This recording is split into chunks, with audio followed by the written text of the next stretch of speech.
करती थी। उसे कितनी बार उसके माँ बाप ने डांटा, लेकिन उसका कोई असर उस पर होता ही नहीं था, जिस कारण से उसके दांत पीले पीले हो जाते हैं। शादी के बाद। अरे बहू, वैसे तो तुझ में कोई कमी नहीं है, पर तेरे दांत दांत इतने पीले कैसे हैं बेटा? कैसे मतलब? कोई सर्जरी थोड़ी ना कराई है। वो तो क्या है ना, मैं ब्रश नहीं करती थी तो पीले हो गए। अब क्या करूं? आप कहे तो लाल करवा लूं या फिर काले? यार, ये क्या है? क्यों माँ से लड़ रही हो? लड़ रही हूँ? अरे मैं लड़ रही हूँ या ये बोल रही है कि दांत पीले हैं, पीले। अरे तपस्या थोड़ी ना की है इन्हें पीले करने के लिए। बकायदा ब्रश नहीं किया है 20 साल तक, तब जाकर। छी, कैसी बात कर रही हो? ये उस वक्त तो पीले नहीं थे जब हम लोग तुम्हें देखने आए थे। अरे तब साफ करवा लिया होगा डेंटिस्ट के पास जाकर। अब देखो कैसे पीले पीले लग रहे हैं। रंजना सास की तरफ गुस्से से देखती है। फिर शुरू हो गई पीले पीले पीले। अरे पीले तो तब भी थे जब मेरे हाथ का रसगुल्ला उड़ा उड़ा कर खा रही थी और बोल रही थी, लड़की नहीं गुणों का खजाना दे रहे भाई साहब आप। खैर, अब वो लोग करते भी तो क्या करते। पीले दांत वाली बहू पल्ले पड़ी थी तो झेलना तो था ही। एक दिन कीर्तन में रंजना गाना गा रही थी। अरे कमला बहन, माँ का द्वार है, यहाँ तो सब शुद्ध होकर आते हैं, फिर अपनी बहू को ब्रश भी नहीं करवाती तुम। दूर से पीले पीले दांत भक्ति में बाधा उत्पन्न कर रहे हैं। अरे कोई 2 साल के बच्चे थोड़ी ना लेकर आई हूँ मैं बहू बनाकर। अच्छी खासी लड़की है, अरे कैसे करवाऊं ब्रश? ये तो उसे खुद करना चाहिए ना।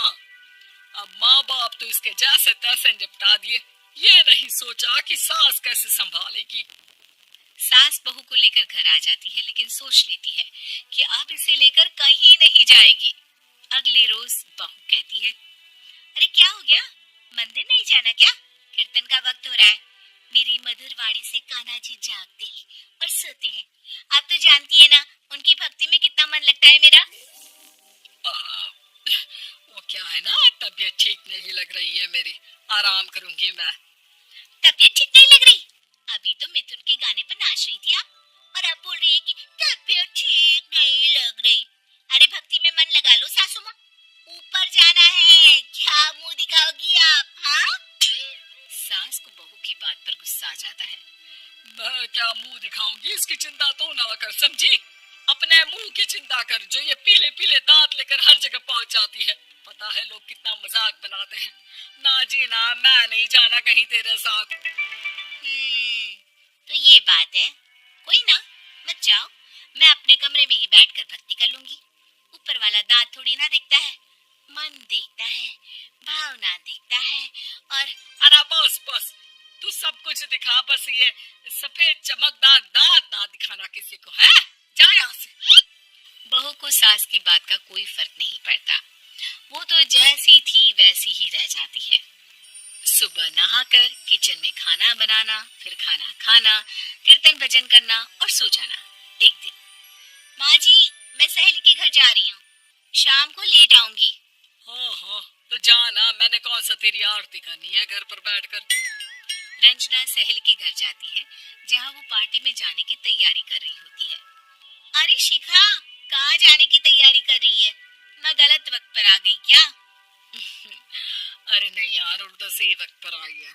मैंने ये साड़ी और ज्वेलरी निकाली है यार, शाम को इनके ऑफिस की एक पार्टी में जाना है। बताना कैसा लग रहा है ये सब? नहीं यार, इस ड्रेस के साथ तो वो वाली ज्वेलरी अच्छी लगेगी। हाँ हाँ, सही बोल रही है, मैंने ध्यान ही नहीं दिया। वैसे तो हमेशा से मस्त फैशन सेंस रखती है। तो बड़ा जाती होगी ना पति के साथ पार्टी में। रंजना कुछ नहीं बोलती, बस सोचती है कि यार काश ये बात सही हो जाती।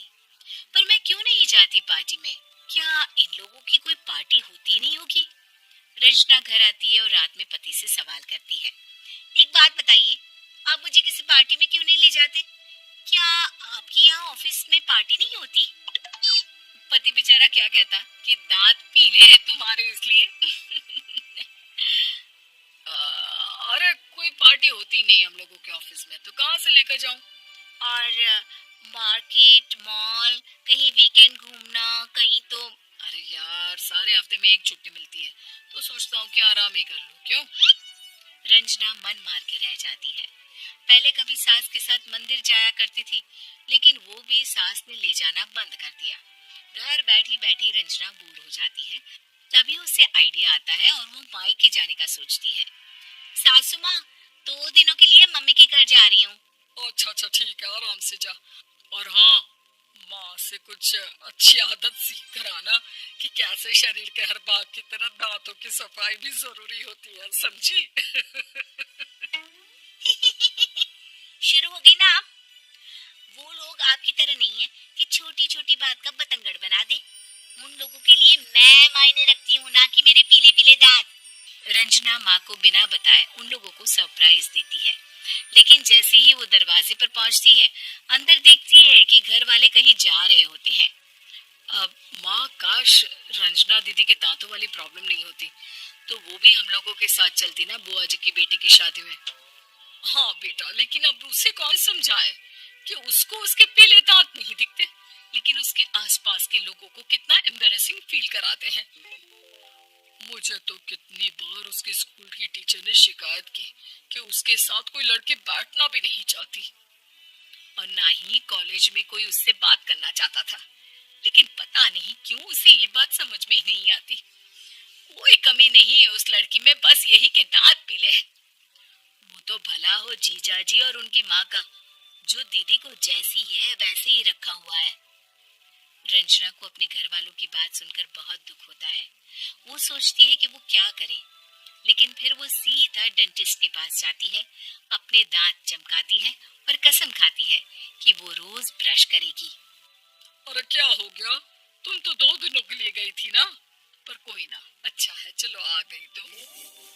रंजना सास के सामने आकर खड़ी हो जाती है और पूरी स्माइल करती है, उसके चमकदार दांतों को दिखाती हुई। चले मंदिर। माँ, मुझे माफ कर दीजिए, मैंने आप लोगों को बहुत एम्बैरेसिंग फील करवाया। मैं आज से रोज ब्रश करूंगी।